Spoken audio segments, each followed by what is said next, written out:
He was once England's golden prince, a warrior, a poet, a statesman. He had everything: charm, strength, intelligence, and the promise of a glorious reign. But time is a ruthless enemy, even to kings. By the winter of 1547, Henry VIII was no longer the man he once was. He had become a grotesque shadow of his former self, a king in name, but a prisoner in flesh. His body was swollen, his legs ulcerated and weeping. He could barely walk, let alone ride or dance as he once had. He had become monstrous, not just in size, but in soul, haunted by ghosts of the wives he had discarded, the friends he had executed, and the thousands who perished under his command. This is the story of how the most feared monarch in English history met his end, a story of physical decay, mental torment, betrayal, and legacy, of a man whose body collapsed under the weight of his sins. The decline of Henry VIII began long before his death. Once an athletic, commanding figure over 6 feet tall, he was every inch a Renaissance prince. He jousted, hunted, and led armies. Foreign envoys admired his intellect and vigor. Yet beneath the splendor of court pageantry, fate plotted its slow revenge. In January 1536, Henry suffered a catastrophic jousting accident. His horse fell on him during a tournament at Greenwich Palace. He was unconscious for 2 hours. The leg injury reopened an old wound, one that never fully healed. The accident marked a turning point, physically and psychologically. His doctors tried herbal bandages, burning the wound shut, and even special healing ointments, but the ulcer grew worse.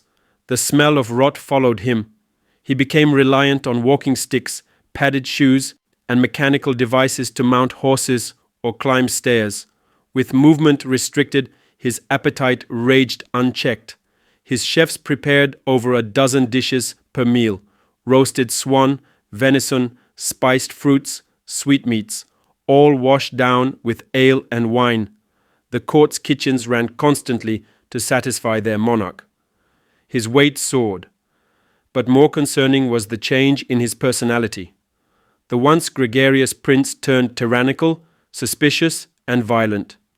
His court, once filled with music and laughter, became a theater of whispers. What exactly plagued Henry? Modern historians have debated endlessly. Was it diabetes, gout, Cushing's syndrome? Perhaps all of them. There is strong evidence of type 2 diabetes, which would explain his thirst, weight, and leg complications. Gout, known as the king's disease, caused swelling and joint pain. Some theories even suggest McLeod syndrome, which can cause neuropsychiatric decline. One thing is certain: the king was in constant agony. Records show his leg ulcers were dressed daily. Surgeons described the wound as black, foul-smelling, and cavernous. The pain made him irritable. The infection poisoned his blood. He rarely slept through the night. He refused to allow amputations, despite some physicians' suggestions. To him, the body of a king was sacred. Instead, he lived with a wound that never closed. By 1546, he could no longer walk unaided. His final suit of armor required a waist size of 54 inches and was more ceremonial than functional. Even sitting was a chore. He had to be hoisted onto his throne with winches. The physical decline mirrored a mental one. Henry had always been headstrong, but now he was consumed by paranoia. Betrayal haunted him. He saw enemies where there were none.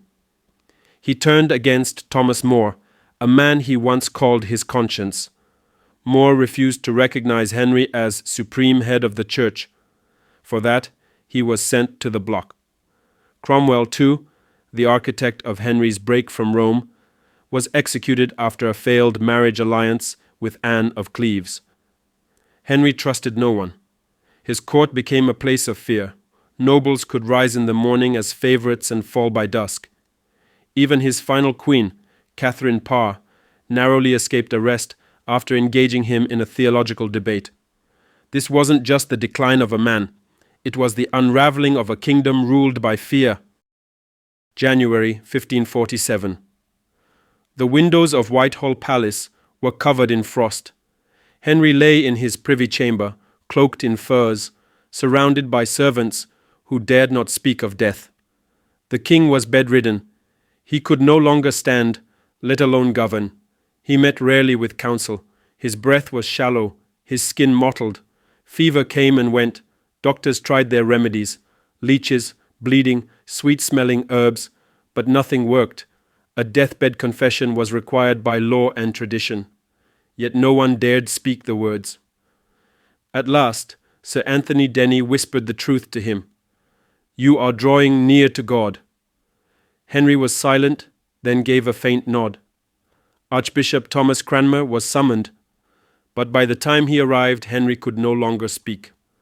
Cranmer asked if he died in the faith of Christ. Henry squeezed his hand.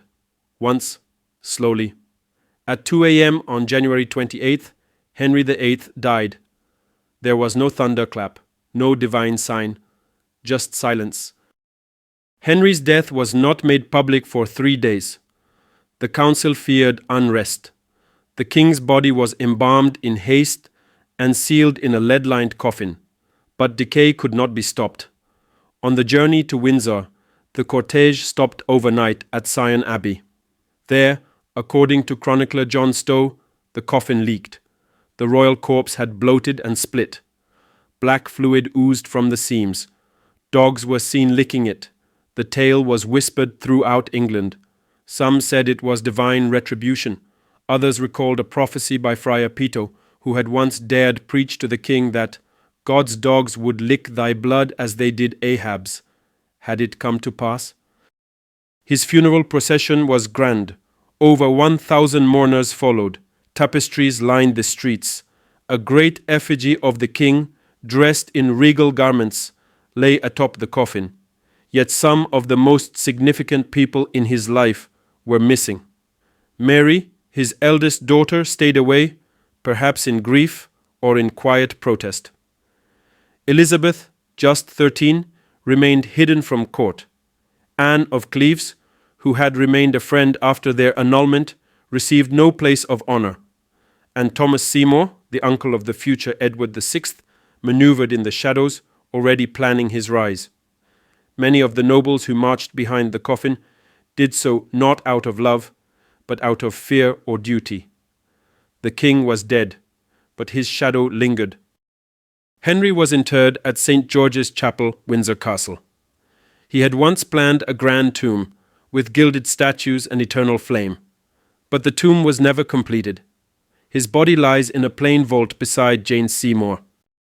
Henry VIII was one of the bloodiest monarchs in English history. Estimates of those executed during his reign range from 57,000 to over 72,000.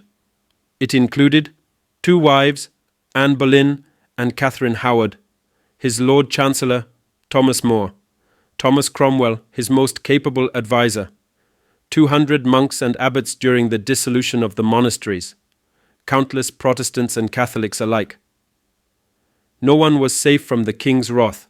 Religion, politics, and personal insult could all be fatal. Some were tortured before death, others were burned, hanged, or drawn and quartered. The executions were public, a display, a message. He ruled through fear, and fear followed him into the grave. To many, Henry's death was justice, divine punishment. The man who declared himself God's anointed suffered a cruel, humiliating decline. His body collapsed in on itself. His mind turned inward. He died isolated, paranoid, in constant pain. Was it karma? Was it a biblical reckoning?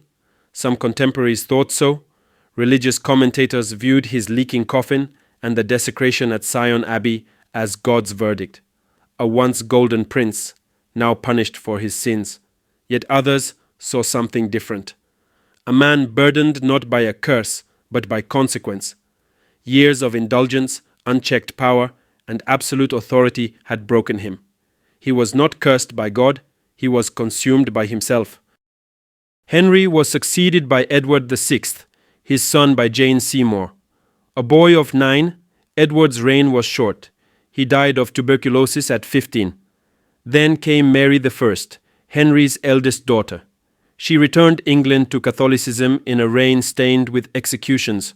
Her half-sister, Elizabeth I, restored Protestantism and ushered in a golden age. And yet, the Tudor line died with Elizabeth.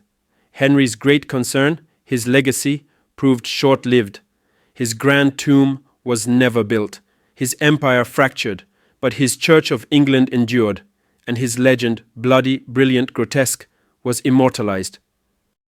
He ruled with iron and fire. He loved deeply, and destroyed more deeply still. Henry VIII left behind a changed England, richer, bloodier, and haunted.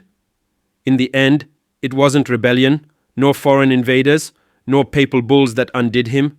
It was time, and the very human body he once so gloriously possessed. Henry VIII died as he lived, surrounded by power, haunted by guilt, and still commanding a kingdom to hold its breath. If this journey through the final days and lasting legacy of Henry VIII stirred your imagination or deepened your understanding of one of history's most formidable kings, don't forget to show your support. Click the like button, subscribe to our channel for more gripping tales from the past, and share your thoughts in the comments below. Which moment of Henry's story struck you the most? We'd love to hear from you.